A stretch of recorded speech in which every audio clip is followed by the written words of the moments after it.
Welcome back to day 3 of your English fluency journey. This is Better English, Bite-Sized. I'm Mark. And I'm Amber. We are so thrilled to have you back. If you have been with us for day 1 and day 2, you are already sounding more natural when you greet people and when you order at a restaurant. Absolutely. I loved reading through all your customized restaurant orders in the comments yesterday. You guys really nailed the polite phrasing. Today, though, we are slowing things down and doing a slightly longer, deeper dive into a very important topic. That's right. Today, we are focusing on a skill that is absolutely crucial if you want to step into leadership roles, build your own business, or just have meaningful conversations in English. We are talking about sharing your opinion and disagreeing politely. Disagreeing in a second language is incredibly intimidating. It is so easy to accidentally sound aggressive or rude when you don't mean to. Exactly. In English-speaking business cultures, whether you are in a management meeting or pitching a strategy, communication is often very diplomatic. You have to learn how to push back without burning bridges. So, let's start with part 1, sharing your opinion. Listener, imagine you are sitting in a boardroom. The team is discussing a new project and you want to share your thoughts. What is the most common phrase people use to start their sentence? 99% of English learners will start by saying, I think. For example, I think we should change the marketing plan, or I think this is a bad idea. Now, I think is completely fine for casual chats, but if you were trying to sound like a confident professional or a leader, I think can sometimes sound a little weak or like you were guessing. So let's upgrade it. Our first pro-level phrase to introduce your opinion is, from my perspective. From my perspective. I love that. It sounds objective, thoughtful, and highly professional. Listener, it is time for your first interactive moment of the day. I want you to say this out loud right now. Ready? From my perspective.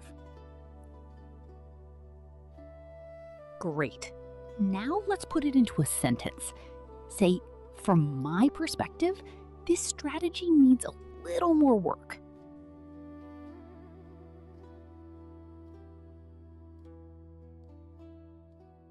Perfect! You instantly sound like someone who belongs at the head of the table. Let's give you a second upgrade. Another fantastic way to share your view is to say, the way I see it. This is slightly more conversational, but still very confident. Listener, let's practice. Say it out loud.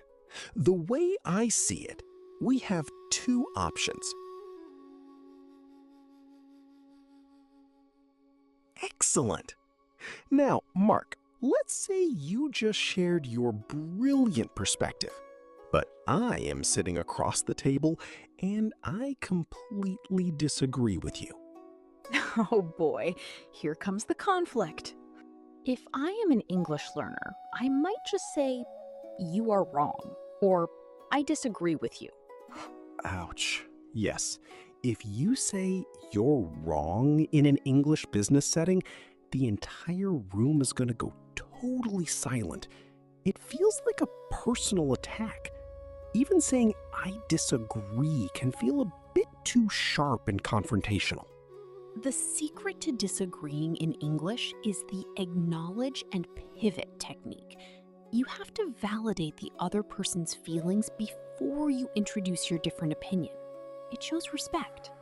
Acknowledge and pivot. I like that. So what is our first phrase for this? The absolute gold standard phrase is, I see where you're coming from, but... Listener, write that down. I see where you're coming from means I understand your point of view and your logic. It makes the other person feel heard. Then the word but allows you to pivot to your own idea. Let's do a role play so our listener can practice. Mark, give me a controversial business opinion. All right. I think we should make everyone work in the office 7 days a week to increase productivity. I see where you're coming from, Mark, but I think that might lead to a lot of burnout. Did you catch that? Amber completely disagreed with my terrible idea, but she didn't call me wrong. She validated my perspective first. Listener, your turn. Mark is going to give you an opinion. I want you to disagree with him using the phrase, I see where you're coming from, but... Ready? Here we go. I think we should spend our entire yearly budget on a giant billboard in the middle of the desert. 3, 2, 1.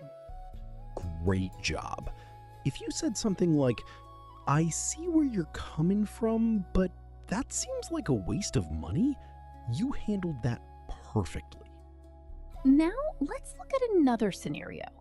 What if you partially agree with someone, but you still need to change the plan?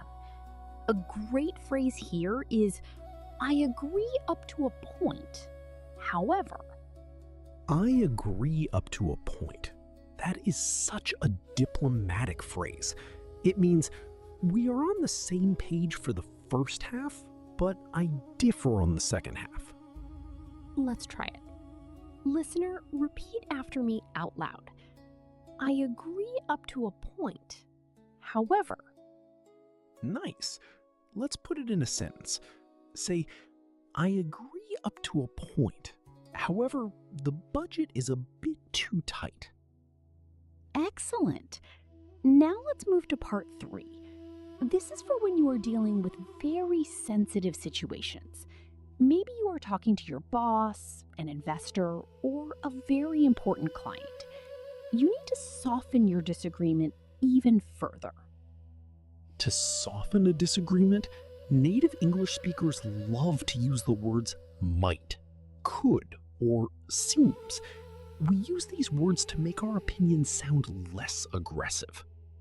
For example, instead of saying, that is a bad idea, you could say, that might be risky. Or instead of saying, you missed a mistake, you say, there seems to be a small error here. Let's combine this softening technique with a polite disagreement. A brilliant advanced phrase to use is, I have a slightly different take on this. A different take. A take is just a slang word for an opinion or perspective. Saying I have a slightly different take is incredibly polite. It doesn't say anyone is wrong. It just says you are looking at the puzzle from a different angle. Listener, this is an advanced phrase, so let's practice it carefully. Say it out loud with me. I have a slightly different take on this.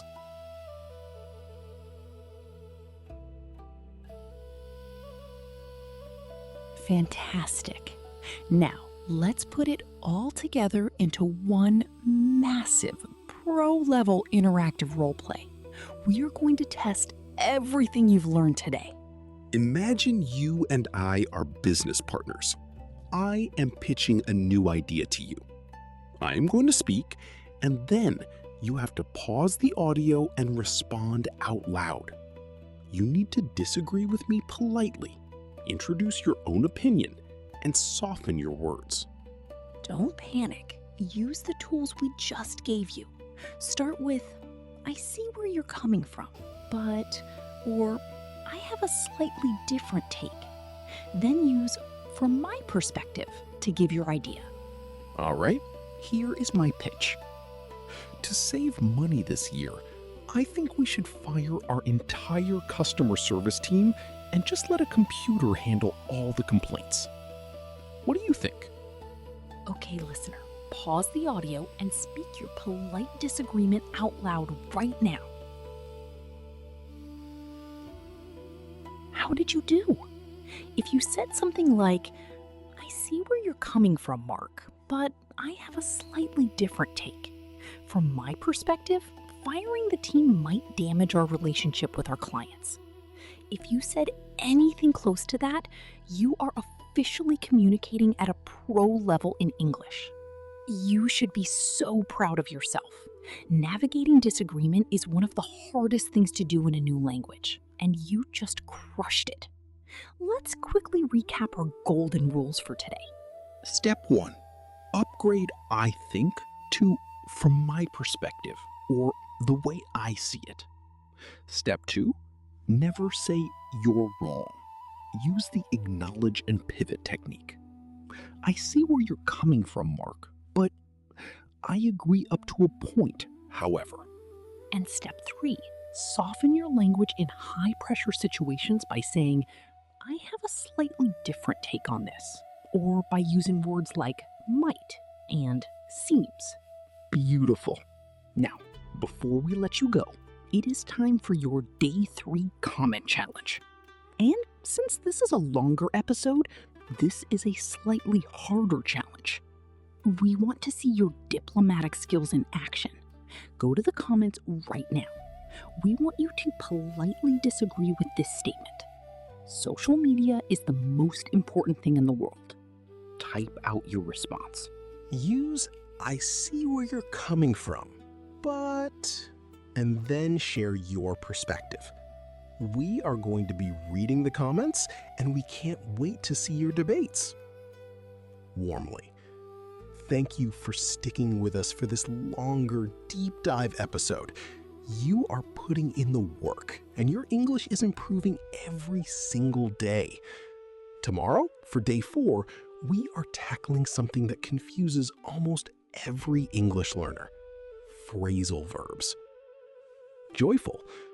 Words like catch up, figure out, and point out. We are going to crack the code together. Keep practicing out loud, drop your polite disagreement in the comments, and we will see you tomorrow. Bye, everyone. Catch you tomorrow. Bye.